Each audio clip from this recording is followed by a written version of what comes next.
Hello, my name is Allison and I am a biology major from the class of 2019. And my name is Brittany. I am an environmental management and protection major from the class of 2018. We will be working through practice problem number 9 from chapter 5.2 in the general chemistry workbook. You should begin by working on the problem yourself to see if you can get the answer. Pause the video now until you've completed the problem, then we'll go over it together. First, let's read the problem and highlight the important facts. So we know that we have 100 grams of ice, and this ice is at 0 degrees Celsius. We add it to 125 milliliters of liquid water, which is at 40 degrees Celsius.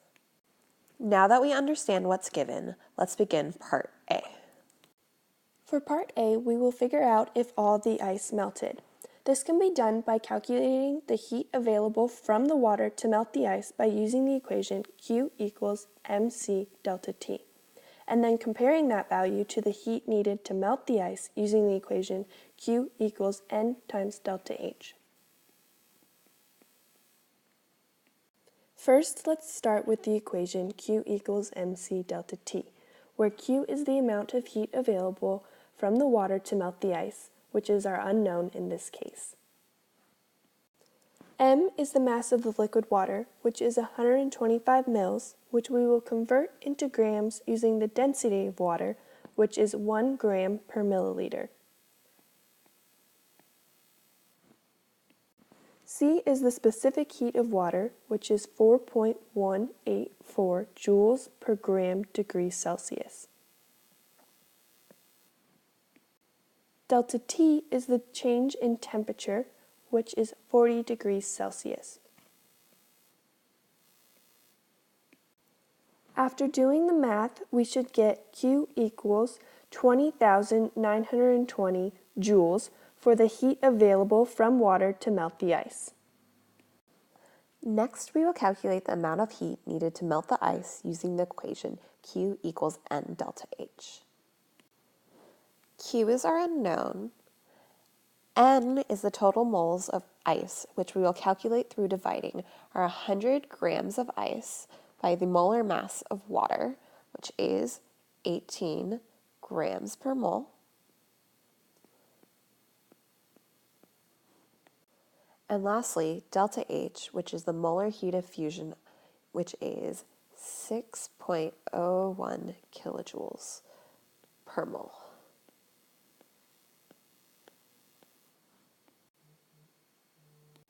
After doing the math, we should get Q equals 33.39 kilojoules, which is the amount of heat needed to melt the ice.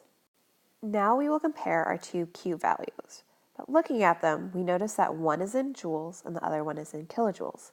Therefore, we're going to convert the value on the right into joules. We can do this by the conversion factor.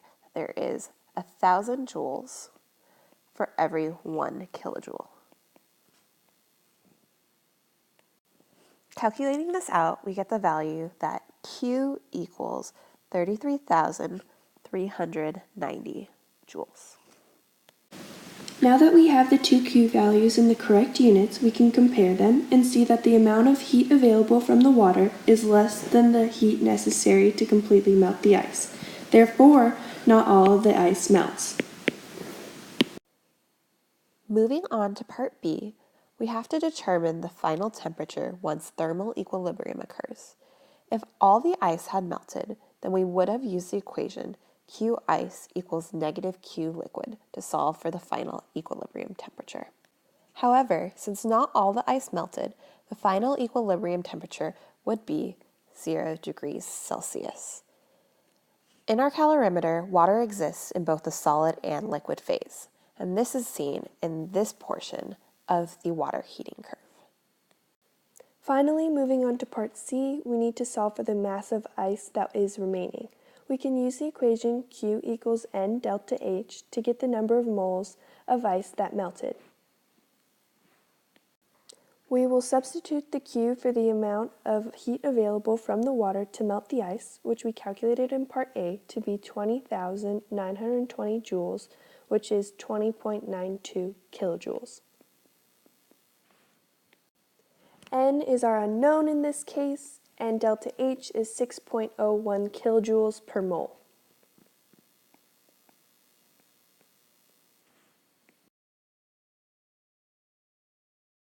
After solving for N, we get that 3.34 moles of ice were melted.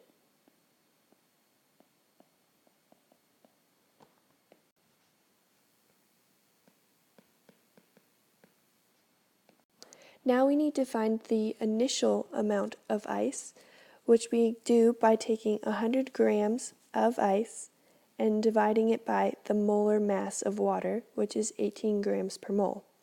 This gives us 5.56 total moles of ice.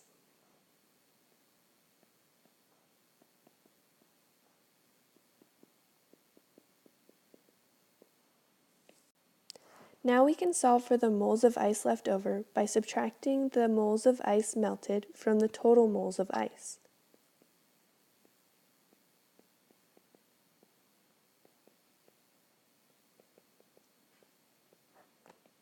Substituting the values and doing the math gives us 2.22 moles of ice left over.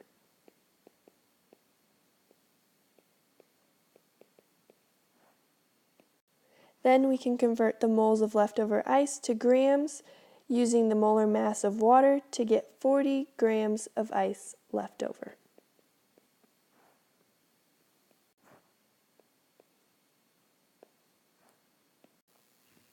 Thank you for watching this video.